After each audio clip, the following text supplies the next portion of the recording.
Olá, bem-vindos à série Genética e Doenças Raras do programa Rare Disease Academy, uma realização da Educare e curadoria científica da Casa dos Raros. Essa é uma série educacional e informativa para todos os atores do ecossistema em saúde e interessados no tema. Eu sou César Menezes, Head de Acesso ao Mercado e Novos Negócios da Educare, e estou aqui na Casa dos Raros em Porto Alegre, essa iniciativa inovadora, extremamente importante, não só para a assistência dos pacientes com doenças raras no Brasil e América Latina, mas também para a parte educacional e treinamento dos profissionais. E para isso, trazemos para esse primeiro episódio, Doenças Raras, uma questão de saúde pública, o professor Dr. Roberto Giuliani, médico geneticista, fundador e diretor da Casa dos Raros, head de doenças raras da DASA Genômica e professor titular do programa de pós-graduação em Genética e Biologia Molecular da Universidade Federal do Rio Grande do Sul. Seja muito bem-vindo, Dr. Giuliani. Obrigado, César. É um prazer estar aqui nessa parceria entre a Educare e a Casa dos Raros para desenvolver um programa que contempla educação, treinamento. Vamos falar bastante de genética e doenças raras e vamos atingir o público aí bem diversificado aí nessa área, que é uma área emergente em termos de saúde, e vamos falar bastante sobre isso ao longo dos episódios dessa série, que recém começa com a sua primeira temporada. Dr. Roberto, por que doença rara é uma questão de saúde pública? Pois é, doença rara, imaginava assim, bom, são poucos pacientes afetados, isso nunca vai ser uma questão de saúde pública, mas o que se tem visto é que são poucos pacientes em cada doença, e são muitas doenças. Então, a Organização Mundial da Saúde, ela estima que até 6% da população mundial possa apresentar uma doença rara. Isso aí são 400 milhões de pessoas no mundo. Só no Brasil seria em torno de 12 milhões de pessoas. E aí, quando se considera essas pessoas mais assim a sua família, porque a família está toda envolvida quando tem um caso de doença rara. Depois tem a comunidade de cuidadores, os profissionais envolvidos aí no cuidado desses pacientes. Então nós temos aí uma população ainda bem maior envolvida. Então se torna uma situação realmente de saúde pública que exige, uma atenção das autoridades de saúde. Isso que tem sido encarado mais recentemente. Eu acho muito salutar isso, que é realmente um problema que merece, o olhar das autoridades de saúde. Dr. Giuliani, podemos considerar a Resolução das Nações Unidas de 2021 um primeiro grande passo nesse sentido? E isso já representa um avanço na jornada tão complexa do paciente com doença rara? Eu acho que esse é um marco realmente na questão das doenças raras. Essa resolução da Organização das Nações Unidas, dezembro de 2021, é um texto curto, mas que coloca as doenças raras como um problema a ser encarado, pelas autoridades de saúde. Então essa resolução deve pautar talvez resoluções mais objetivas da Organização Mundial de Saúde, que acabam, digamos assim, sendo objeto de avanços para os ministérios da saúde dos países membros. Então é muito importante que a Organização das Nações Unidas tenha reconhecido as doenças raras como uma questão a ser abordada. Isso, então, agora deve resultar em ações da Organização Mundial de Saúde e deve resultar em ações dos ministérios da saúde dos países membros. Então, isso é realmente um avanço importante e deve ser saudado. Dr. Giuliani, quando que uma doença é considerada rara? Essa é uma excelente pergunta, A doença rara, ela se define em questão do número de indivíduos com aquela doença em determinado tamanho da população. Varia um pouco, assim, nos Estados Unidos eles consideram, para a doença ser rara, tem que ter menos de um caso em cada 1.200. Na Europa seria menos de um caso em cada 2.000. O Brasil adota uma definição intermediária que seria em torno de menos de um caso em cada 1.500. Se tiver mais de um caso em cada 1.500, então a doença não é considerada rara. Por exemplo, a síndrome de Down é uma doença genética, mas ela não é rara porque tem um caso em cada 800. Tem mais de um caso em cada 1.500, ela não é rara. Outras doenças como hemofilia, um caso em cada 10.000, a fibrose cística, um caso em cada 3.500, são consideradas doenças raras, e tem milhares de doenças raras. Dr. Giuliani,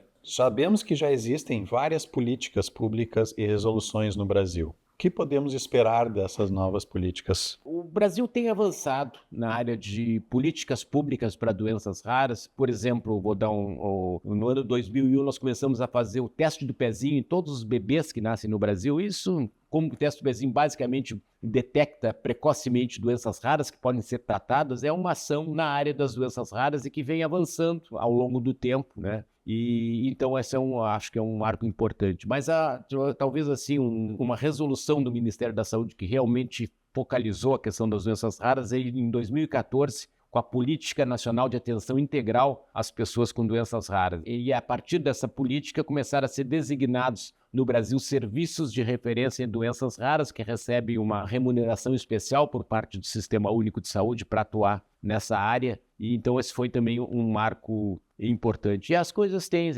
se pautado, tem programas, existe uma rede nacional de doenças raras, uma iniciativa aí mais na área de pesquisa, mas que está se solidificando. Existe um programa para se fazer os genomas das pessoas com doenças raras, que também vai avançar bastante na pesquisa. E agora, ainda no ano passado, foi criada a Coordenação Geral de Doenças Raras dentro do Ministério da Saúde. Então as coisas vão avançando, mas eu diria assim, nós precisamos dar mais velocidade a isso e mais impacto, né? Através de ações que realmente cada vez melhorem mais a vida dessa comunidade grande de pessoas com doenças raras. Doutor Giuliani, temos ainda algumas outras definições de doença ultra rara, doenças genéticas e não genéticas. O que nós podemos falar para o público em relação a essa questão? Tem levantamentos que consideram em torno de 6 mil diferentes doenças raras e outros chegam a falar em torno de 9 mil doenças raras. Nós adotamos, em geral, um número de 7, 8 mil diferentes doenças raras, a maioria delas ultra raras, mas somadas essas raridades é que elas chegam àquele número que nós colocamos anteriormente, em torno de 6% da população ou 12 milhões de pessoas no Brasil. E essas doenças, elas são, na sua maioria, de causa genética, mas não são todas genéticas. Tem algumas que são tipos raros de câncer, infecções raras ou doenças endócrinas ou imunológicas raras. Porque para ser doença rara, ela tem que ser poucos casos em um determinado número de indivíduos. Então, isso que define, não a sua causa, mas na maioria elas são de causa genética. E sendo de causa genética, acabam afetando mais crianças, né? Porque já nasce com aquela questão genética e, às vezes, embora possa parecer normal ao nascimento, as coisas vão se manifestando mais de forma precoce. Então, 75% das doenças raras começam na infância ou na adolescência. E, infelizmente, algumas são graves e se estima que em torno de 30% dos pacientes com doenças raras não chegam aos 5 anos de idade. Então é muito importante que a gente tente abordar esse problema, desenvolva terapias, desenvolva maneiras de cuidar melhor dessa comunidade, né, que tem doenças precoces e muitas vezes graves. Doutor Giuliani, e dentro desse aspecto do diagnóstico tão importante, essa questão do teste do pezinho ampliado, recentemente implementado no Brasil. Qual a sua visão? A triagem neonatal, o teste do pezinho, é a maneira mais eficiente que nós temos de prevenir o dano causado pelas doenças raras. Claro que ele não pode ser aplicado para todas as doenças, mas sim para aquelas que têm um tratamento e aquelas em que o tratamento administrado mais cedo ele faz uma diferença na vida do indivíduo. Então, o teste do pezinho no Brasil iniciou com 2 doenças, depois passou para 4, em 2014 ele passou para 6 e em 2021 foi promulgada uma lei que estabelece ampliação para até 60 doenças. Felizmente essa lei ainda está caminhando lentamente na sua implementação, precisa de uma ação mais concreta para que ela se torne realidade, mas é um passo importante que exista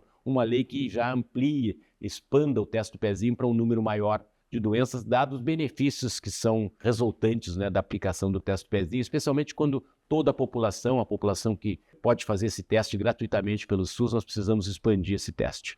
Nesse contexto todo, qual o papel da Casa dos Raros na sua visão? O projeto da Casa dos Raros nasceu de uma constatação de que os pacientes com doenças raras necessitam um olhar diferenciado. Eles precisam da avaliação de um especialista em doenças raras, mas depois precisam geralmente da opinião de outros especialistas, necessitam de exames que são muito específicos e exames difíceis de conseguir às vezes, e isso vai Então, tomando um tempo no sistema de saúde, né, até que vá de um especialista para outro, de um exame para o outro, esse processo leva aí em média, em torno de 5 anos, do início dos sintomas até o diagnóstico. E esse é muito tempo quando muitas dessas doenças são tratáveis ou se não tem um tratamento específico, tem um manejo que melhora a qualidade de vida do paciente. Então, nós precisamos abreviar essa jornada. Então, o que a Casa dos Raros se propôs a fazer? A Casa dos Raros, o paciente é protagonista do seu atendimento, ele acessa os nossos canais de atendimento e ali ele coloca um registro de interesse. A partir daí, a nossa assistente social entra em contato já para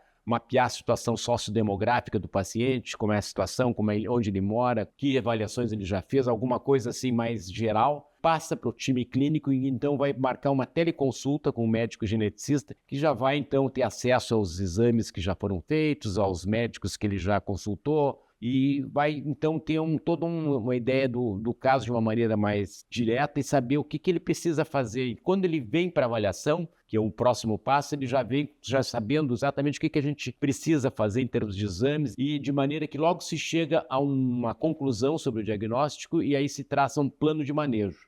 E a partir daí se pode fazer o treinamento da equipe local que vai fazer então o manejo desse paciente e o paciente vai então ser seguido pela Casa dos Raros a longo prazo, vindo em consultas presenciais ou remotas de tempo em tempo. Então, assim, usando intensamente essa telemedicina, os exames genômicos e todo esse modelo de avaliação, nós conseguimos encurtar essa jornada de 5 anos para 5 semanas ou 5 meses, enfim, muito mais curta do que seria no modelo usual. Então, isso que a Casa dos Raros está se propõe, os primeiros resultados são realmente muito animadores. A Casa dos Raros é uma instituição filantrópica, sem fins lucrativos, ela não cobra nada dos pacientes e, por isso, depende muito do apoio da sociedade. Mas é um modelo aí que eu acho que está se tornando uma referência, né, em termos de atendimento na área de doenças raras.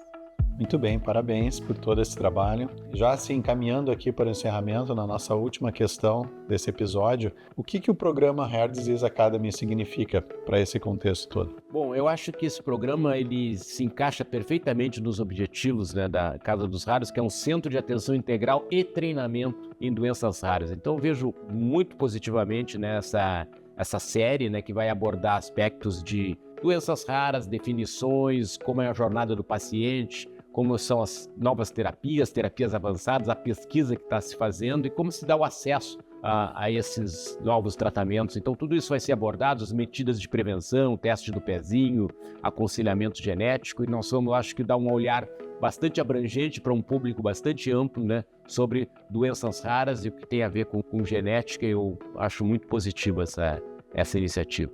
Encerramos então esse primeiro episódio, agradecendo muito a presença do Dr. Roberto Giuliani aqui conosco. Agradecemos muito a audiência de vocês. Convidamos a todos a acompanhar todo o nosso conteúdo na enoprimebrasil.com.br e até os próximos episódios.